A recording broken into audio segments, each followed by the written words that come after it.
दीर्घ आणि संथ श्वास घ्या. संपूर्ण श्वास सोडा. संपूर्ण शरीराला सैल सोडा. श्वास गतीवर लक्ष द्या. दीर्घ आणि संथ श्वास घ्या आणि श्वास सोडा. हाताची नमस्कार मुद्रा धारण करा.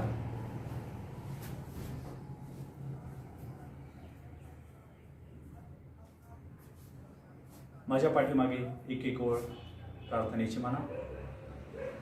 समाधानाय सौख्याय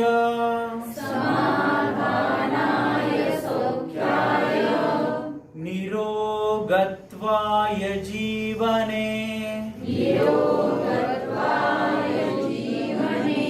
योगमेवाभ्यसे प्राज्ञम्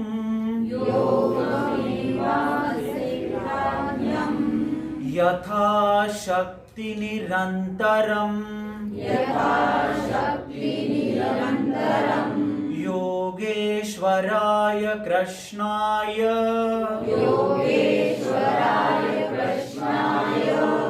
योगीशाय शिवाय च योगशास्त्रे कृते तस्मै श्री पतंजलयै नमः. गुरुर्ब्रह्मा गुरुर्विष्णु गुरुदेव महेश्वरः गुरु साक्षात् परब्रह्मा तस्मै श्री गुरवे नमः. तस्मै श्री गुरवे नमः. तस्मै श्री गुरवे नमः.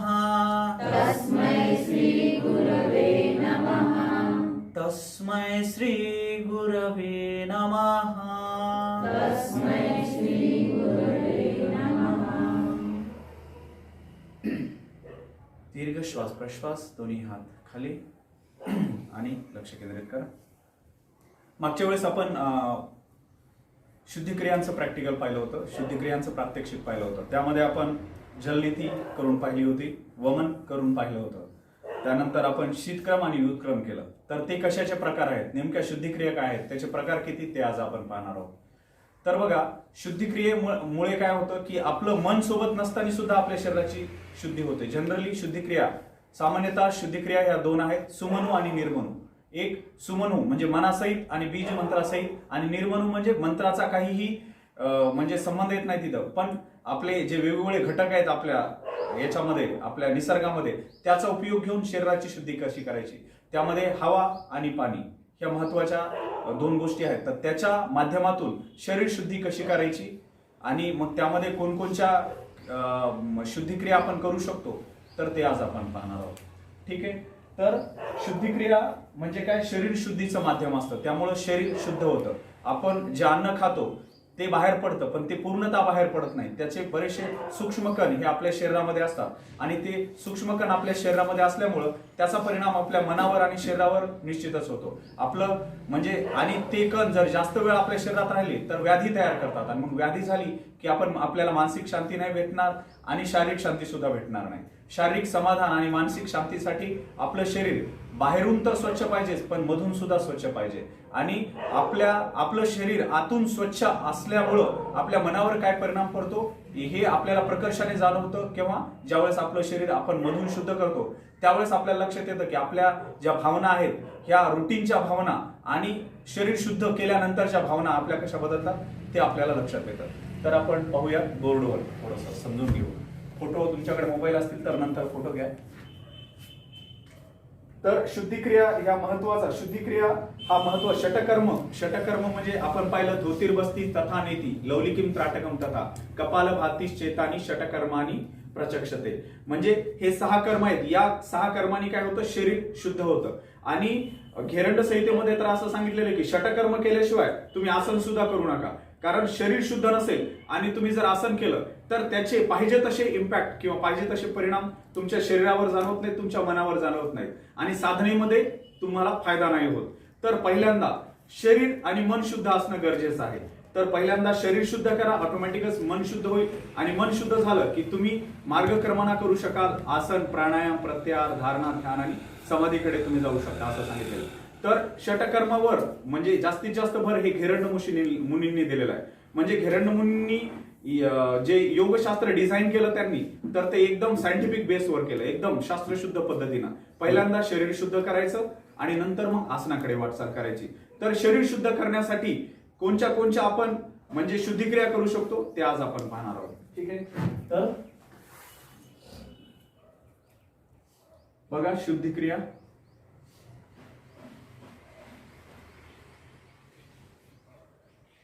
शुद्धिक्रिया ह्या महत्वाच्या. धोतीर्बस्तीस तथा नेती लवलिकीम त्राटकम तथा. पहिली आहे धोती. धोती म्हणजे काय बरं? धुणे, हे की नाही, आपण धुणे. तर या धोतीमध्ये पहिला आहे वातसार.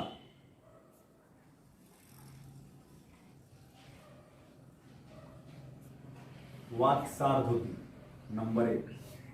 ठीक आहे. हे झाला ए मधला नंबर 1 वातसार.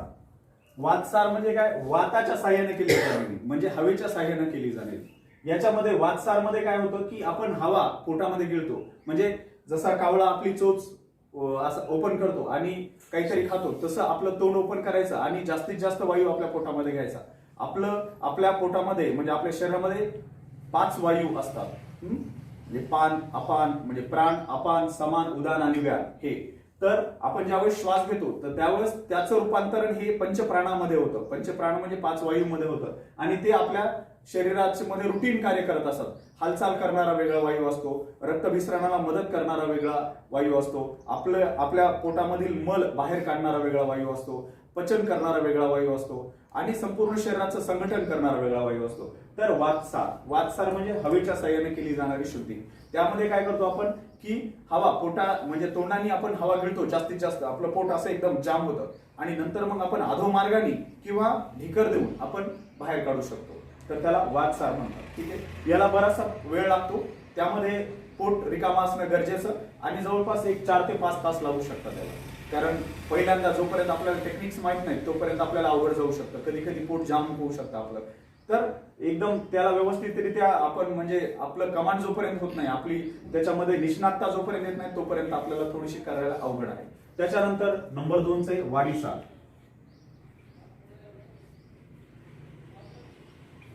यालाच शंख प्रक्षालन सुद्धा आपण म्हणू शकतो.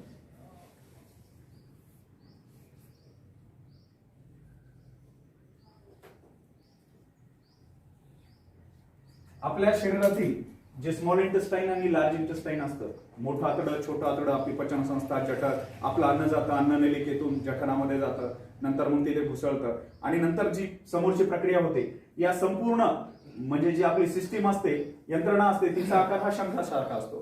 तर संपूर्ण आपला शंख म्हणजे आपल्या घशापासून ते आपल्या गुद्धद्वारापर्यंत धुण्याचं काम वारीसार थ्रू आपण करू शकतो, वारीसारच्या माध्यमातून. याच्यामध्ये काय करायचं असतं? आपल्याला पाणी प्यायचं असतं. जनरली आपण 15 ते 16 ग्लास पाणी हे गरम करायला पाहिजे. त्याच्यामध्ये 2 ग्लास पाणी प्यायचं आपण आणि 8 आसनं करायचे, जे आपण वर पाहिले. आज आपण आसनं पाहिले वर. पहिलं आसन कोणचं पहिलं सांगा बरं? तुम्ही खाली पाहिले कोणचं आसन पहिलं आपण? ताडासन. दुसरं तिर्यक ताडासन. पहिलं ताडासन, दुसरं तिर्यक ताडासन, तिसरं कटी चक्रासन. कटी चक्रासन पाहिलं आपण, है ना? कटी चक्रासन म्हणजे स्पाइन ट्विस्ट आणि पोट सुद्धा ट्विस्ट होतं. म्हणजे सतत काय होतं की हे जे पाणी आपलं साचलेलं आहे त्या पाण्याला असं काय होतं की प्रेशर येतं आणि मग घुसळलं जातं मध्ये पाणी सुद्धा. कटी चक्रासन. त्याच्यानंतर काय पाहिलं आपण? चौथं आसन कोणचं? कवाचाल. कवाचाल. त्याच्यानंतर उदर आकर्षणासन पाहिलं. उदर आकर्षणासन पाहिलं. 6वं भुजंगासन म्हणजे तिर्यक भुजंगासन पाहिलं. भुजंगासन नाही त्याच्यात, तिर्यक भुजंगासन. त्याच्यानंतर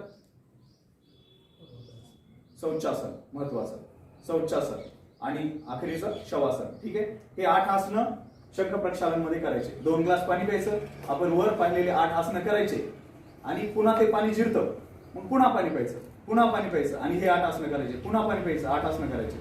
जोपर्यंत आपल्याला पोटाचा प्रेशर येत नाही आणि आपल्याला शौच प्रवृत्ती होत नाही, आपल्याला असं वाटत नाही की मला टॉयलेटमध्ये जायचंय, तोपर्यंत हे करत राहायचं. आणि मग म्हणजे आता पहिल्यांदा आपण ज्यावेळेस पाणी पितो आणि पहिल्यांदा आपल्याला शौच होतं, तर त्यावेळेस काय होतं की आपण जरी शौच केलेलं नसेल तर शौच होतं, आणि शौच केलेलं असेल तर काय होतं की थोडंसं पिवळसर गाठी पडतात.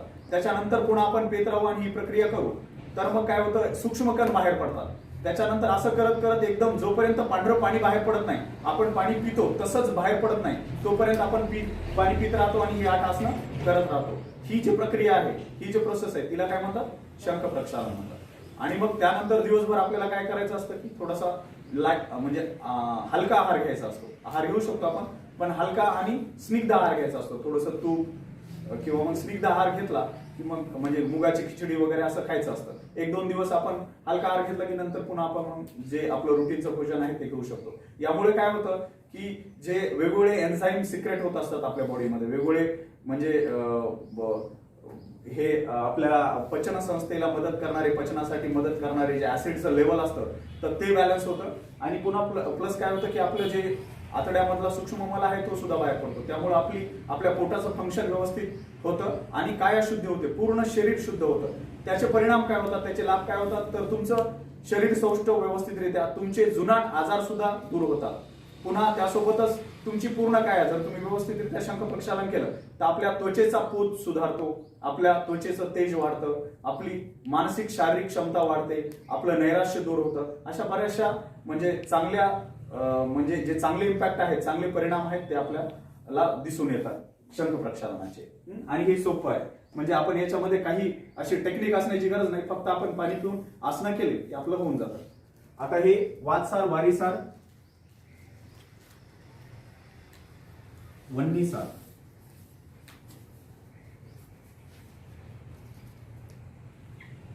आणि चार बहिष्कर.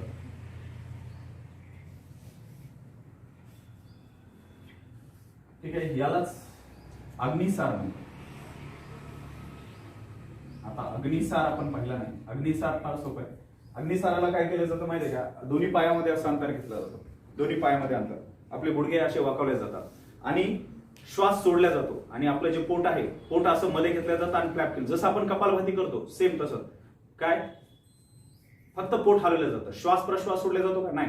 मग त्यामुळे काय होतं की आपलं हे जे पटल आहे, हे याच्यामध्ये जे सूक्ष्म कण असतात समजा पडलेले, आपलं स्मॉल इंटेस्टाईन आहे, लार्ज इंटेस्टाईन आहे, तर त्याच्यामुळे आपण समजा पाणी पिऊन ही क्रिया करायची नाही बरं, ही फक्त हवेने करायची, फक्त फ्लॅप करायचं. त्यामुळे काय होतं, आपल्या हा जो कोठा आहे थोडासा शुद्ध होतो आणि मग वाममार्गाने जो सूक्ष्म मल आहे तो बाहेर पडतो. ठीक आहे, मग आपण पाणी पिल्यानंतर किंवा मग शौचा थ्रू आपण बाहेर पडतो. आणि मग त्यामुळे काय होतं की हा भाग आपला नरम सुद्धा होतो, अतिरिक्त चरबी तर कमी होते.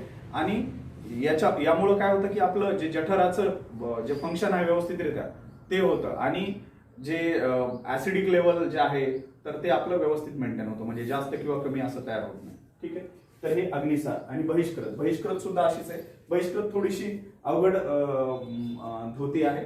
याच्यामध्ये सुद्धा काय केलं जातं की म्हणजे आपण अधोमार्गाने किंवा मग वरून सुद्धा श्वास घेऊ शकतो समजा, आणि श्वास घेऊन काय करायचं असतं की अधोमार्गाने फक्त काढायचा असतो.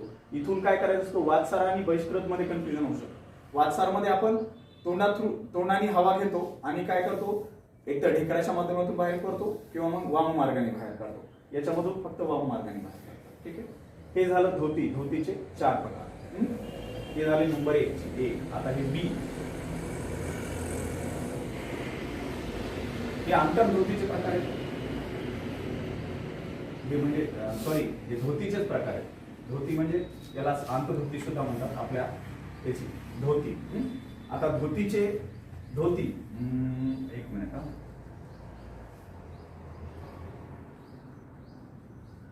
धोती, बस्ती,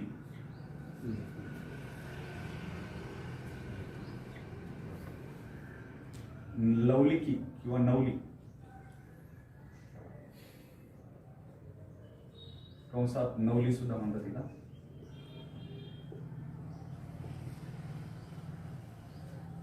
त्राटक,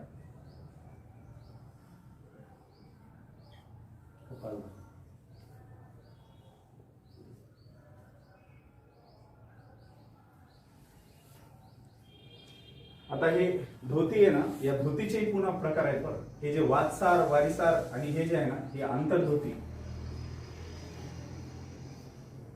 अंतधोती म्हणतात त्याला, अंतधोती. किंवा अंतर्धोती सुद्धा म्हणू शकता, अंतर्धोती सुद्धा तुम्ही.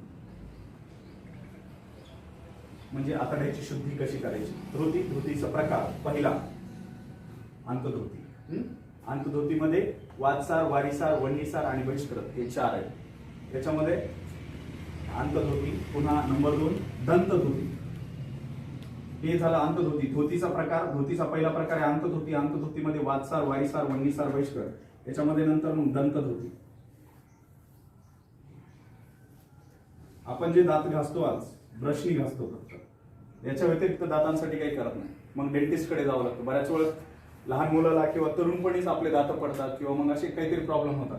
तर त्याचं रहस्य याच्यामध्ये दडलेलं आहे. दंतधोती कशी करायला पाहिजे तर काय म्हणजे दंतधोतीमध्ये पहिलं जे येतं दंतमूल. नंबर 2 जिव्हामूल. जिव्हामूल किंवा जिव्हाशोधन सुद्धा म्हणतात त्याला. नंतर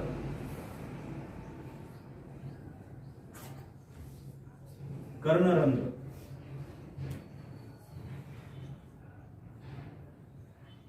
कपालरंध्र.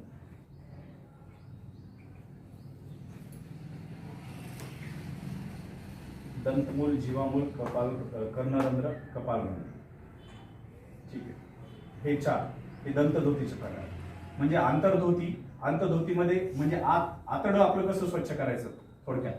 त्याच्यानंतर दात कसे स्वच्छ करायचे तर दंतमूल म्हणजे आपण दात घासतो पण दाताचे मूळ कधीच घासत नाही. ज्याच्यामध्ये आपले दात फिट आहेत ते दाताचे मूळ आपण कधीच घासत नाही. तर दाताचे मूळ घासणं आवश्यक आहे असं त्यांना म्हणायचंय. तर ते कशाने घासले पाहिजे. एकतर पांढरी एकदम म्हणजे काळी अशी शुद्ध माती असती तिनं किंवा मग खदीर रस म्हणजे जो कात असतो आपला त्या काताचा जो रस असतो त्या रसाने खदीर रसाने तुम्ही दंतमूळ तुमचे स्वच्छ करायला पाहिजे कधी कधी. तर त्यामुळे काय होतं तुमच्या हिरड्या मजबूत होतात आणि तुमचे दात म्हणजे पचन संस्थेचा महत्त्वाचा पार्ट आहे. जर दात नसतील तर अन्न आपण चर्वण करू शकतो का व्यवस्थित नाही. त्याच्यामध्ये आपली लाळ सुद्धा व्यवस्थितरित्या मिक्स होणार नाही आणि मग काय होईल की आपला अपचन होऊन आपण रोगाकडे मार्गक्रमण करू. म्हणून दंतमूल धोती सांगितलेले त्याच्यामध्ये म्हणजे दातमूळ स्वच्छ करायचे. त्याच्यानंतर जीवामूळ म्हणजे काय की जीभ सुद्धा स्वच्छ पाहिजे. म्हणजे जीभ जर आपली पांढरी दिसत असेल तर त्याच्यामध्ये बघा बऱ्याच वेळेस डॉक्टर चेक करतात जीभ बाहेर काढा तुम्ही म्हणजे त्या जिभेवर काय पाहायचं असतं त्यांना.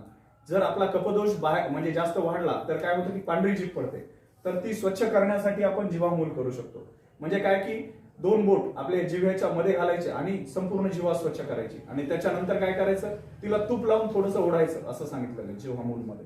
कर्णरंध्र म्हणजे कान आपले दोन्ही बोट कानामध्ये टाकून कर्णरंध्र. कपालरंध्र आणि कपालरंध्र म्हणजे काय की हे जे आपण टाळू मागतो ना लहान बाळाची सेम तशा पद्धतीनं टाळूवर तेलाची थपकी मारायची. आता या कर्णरंध्रमध्ये काय की म्हणजे वाम आणि दक्षिण म्हणजे कर्ण एक आहे का आपल्याला नाही 2 प्रकार पडू शकतात याचे की डावा कान आणि उजवा कान असे 2 प्रकार पडू शकतात ना. तर कर्णरंध्र म्हणजे दोन्ही कान पकडायचे आणि कपालरंध्र म्हणजे हे कपाल. याचा सुद्धा आपल्याला फायदा होतो धोतीमध्ये. तर अंतर्धोती दंतधोती. त्याच्यानंतर आता हृदधोती.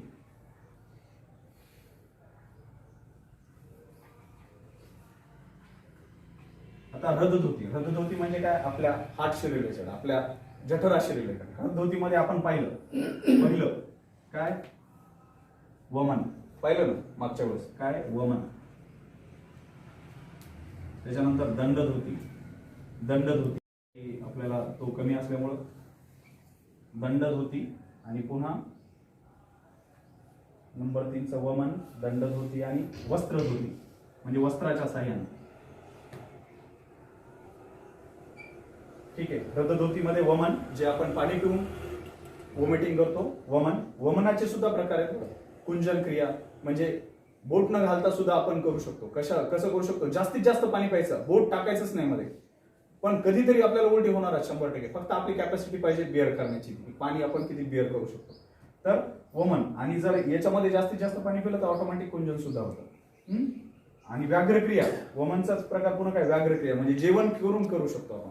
तसं तर वमन आपण उपाशीपोटी करतो कुंजन आपण उपाशीपोटी करतो. पण व्याघ्रक्रिया काय की कधीतरी तुम्हाला अपचन झालं तुम्हाला असं वाटतं की नाही मला मी जेवण तर केले पण जास्त केले ना आता मला त्रास होतोय तर त्यावेळेस तुम्ही व्याघ्रक्रिया करू शकता. म्हणजे जेवण केल्यानंतर पाणी प्यायचं आणि जेवढं जेवण आहे तेवढं बाहेर काढायचं संपूर्ण. म्हणजे काय होईल, त्याच्यासोबत जे अतिरिक्त एन्झाईम मिक्स झालेले असतात तर ते बाहेर पडतात आणि आपल्याला शांत वाटतं. ठीक आहे. तर हे वमन. दंडधोती म्हणजे काय, एक दंड टाकून आपण पोटात पाणी प्यायचं, दंड टाकायचा, थोडंसं बेंड व्हायचं, पाठ सरळ ठेवायची, छाती विस्फारायची आणि हळूहळू पाणी बाहेर काढायचं त्या दंडाच्या साह्याने.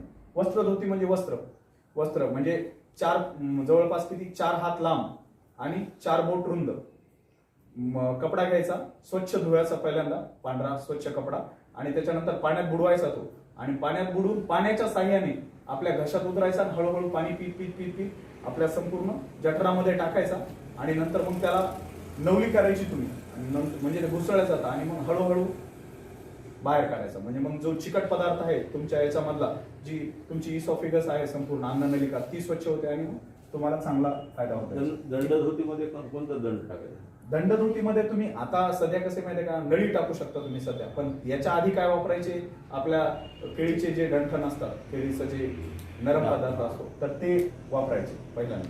पण आता आपण काय कॅथेटर निघालेत आता लॉंग, तर ते आपण डायरेक्टली टाकू शकतो हळूहळू, म्हणजे आपल्या घशाला न इजा होता आपण करू शकतो.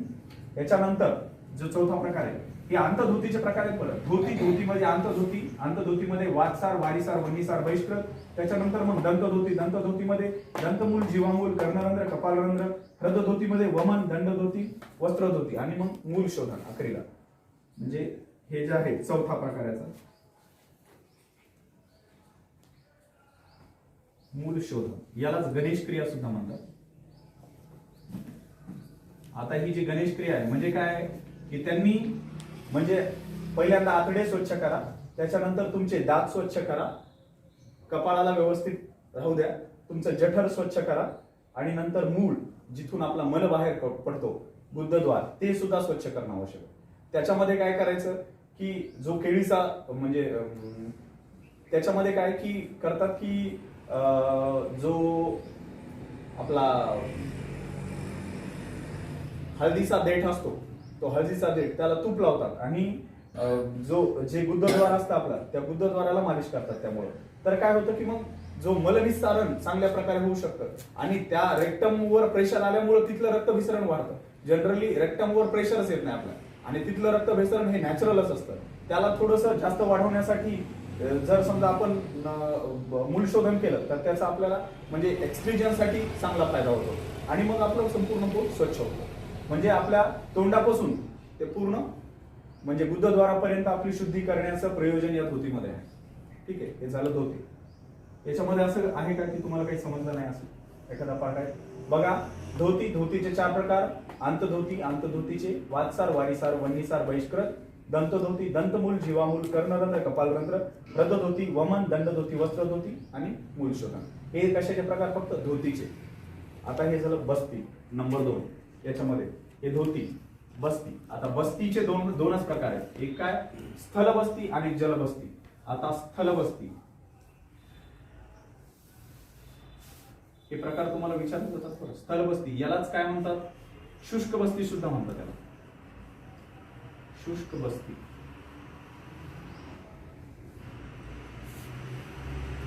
याच्यामध्ये काय करायचं असतं? पश्चिमोत्तरासनात बसायचं असतं.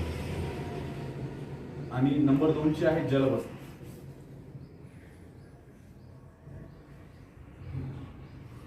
या स्थलबस्तीमध्ये काय करायचं असतं की तुम्ही पश्चिमोत्तानासनात बसायचं असतं. समजा आता तुम्ही असं बसलेले आहात, कंबर पाठमान सरळ आणि श्वास सोडत पश्चिमोत्तानासनात बसायचं, आणि तुमचं जे गुद्धद्वार आहे ते गुद्धद्वार आकुंचन आणि प्रसरण कंटिन्युअस करायचं.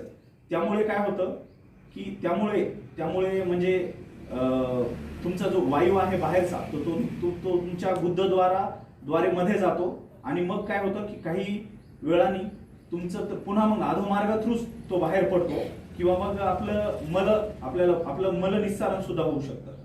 तर याला काय शुष्क बस्ती म्हणतात. शुष्क म्हणजे काय? फक्त हवेद्वारे केलेली बस्ती. आणि ही क्रिया आपल्याला किती वेळ करावी लागते? जनरली 10 ते 15 मिनिट आपण कंटिन्युअस करू शकतो.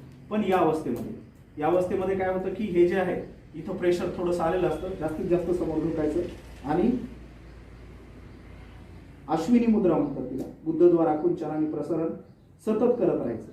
तर ही जी आहे याला काय म्हणतात? स्थलबस्ती म्हणतात. आणि जलबस्तीमध्ये काय केलं जातं की तुम्ही छाती एवढ्या पाण्यात जायचं, छाती एवढ्या पाण्यात जायचं आणि पुन्हा अश्विनी क्रियाच करायची, म्हणजे गुद्धद्वार आकुंचन करून पाणी ओढायचं, इथपर्यंत भरलं जातं पाणी. म्हणजे गुद्धद्वारा थ्रू सुद्धा पाणी बाहेर येतं. आपल्याला आतापर्यंत माहित होतं की नाकानी इकडून पाणी पडतं का, आपल्याला माहित होतं का, नाही माहित होतं. आज आपण पाहिलं वमन सुद्धा होतं.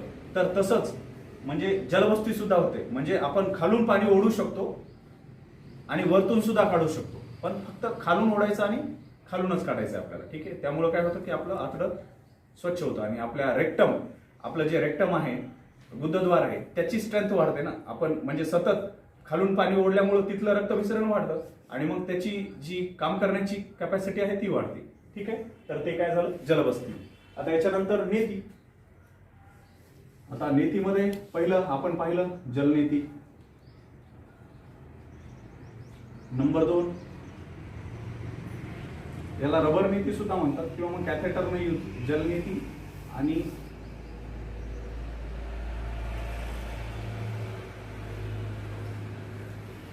रबर नेतीला स्पेशल नाव सूत्रनेती सुद्धा म्हणतात.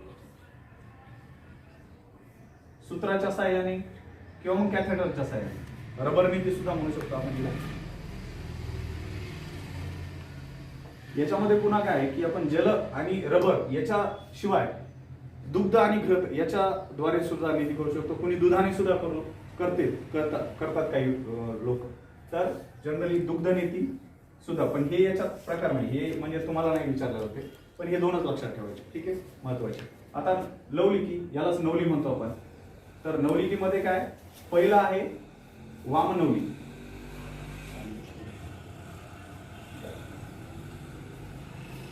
नंबर 2 दक्षिण नवली.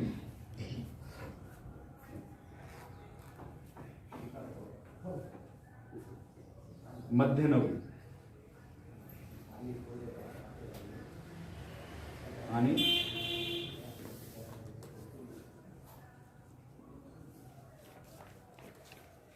नवली संचालन.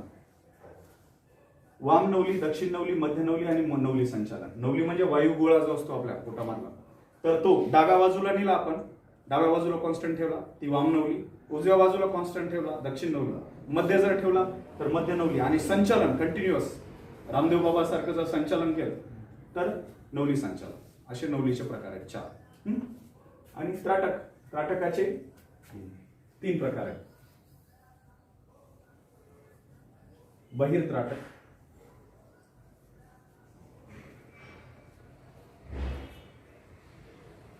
नंबर 2 अंतर त्राटक,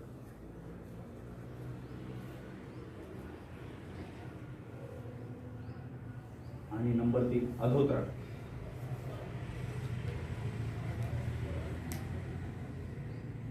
कपालभातीचे सुद्धा वातक्रम आणि जलक्रम असे 2 प्रकार आहेत. या जलक्रम मध्ये पुन्हा एक प्रकार आहे शीतक्रम जो आपण पाहिला आणि व्युत्क्रम जो आपण पाहिला.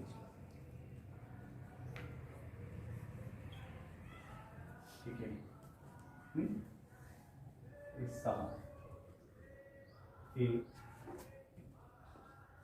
B C D हे झालं E आणि हे F. आता बघा शुद्धिक्रिया.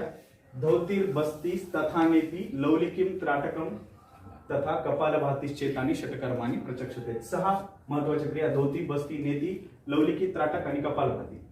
तर या धोतीचे प्रकार अंतर्धोती, अंतधोती, दंतधोती, हृदधोती आणि मूलशोधन हे मेन प्रकार. धोतीचे किती प्रकार आहेत? 4.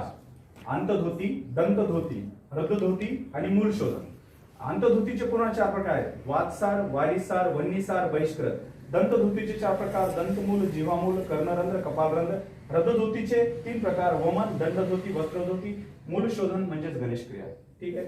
आता बस्ती, बस्तीचे 2 प्रकार: स्थलबस्ती, त्याला सूक्ष्म बस्ती म्हणतात, आणि जलबस्ती जी की पाण्यात केली जाते. नेती, नेतीचं काय, जलनेती आणि सूत्रनेती हे 2 आहेत.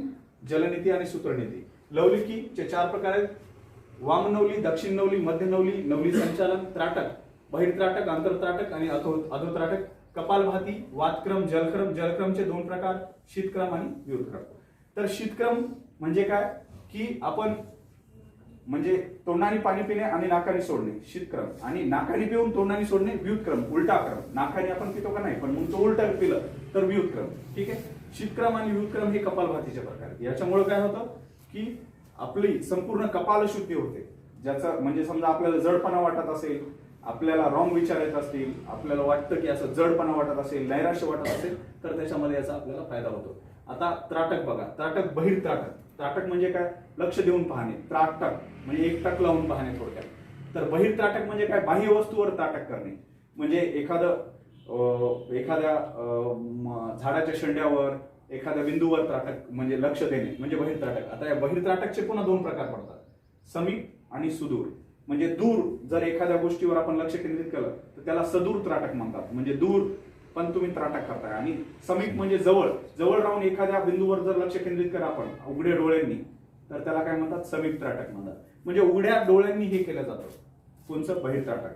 आणि आंतरत्राटक हे बंद डोळ्यांनी केलं जातं. बंद डोळे, पण आपण आपल्या धारणेमध्ये एखादी गोष्ट पकडणे आणि त्या गोष्टीवर सतत बंद डोळ्यांनी पाहणे म्हणजे आंतरत्राटक. आणि अधोत्राटक म्हणजे काय, डोळे अर्धवट उघडलेले असतात, आपल्या नासाग्रावर लक्ष असतं आणि अर्धवट डोळे मिटलेले असतात. अर्धवट डोळे म्हणजे पूर्ण मिटलेले नसतात पण अर्धवट, तर त्याला अधोत्राटक असं म्हणतात. ठीक आहे. याच्यामध्ये असं एखादं आहे काय गोष्ट की जी तुम्हाला समजली नाही? आपण सर्वसाधारण कपालभाती करतो ते ती वातक्रम आहे. आपण जी कपालभाती करतो ती वातक्रम आहे. जे स्ट्रोक करतो ना ते वातक्रम आहे.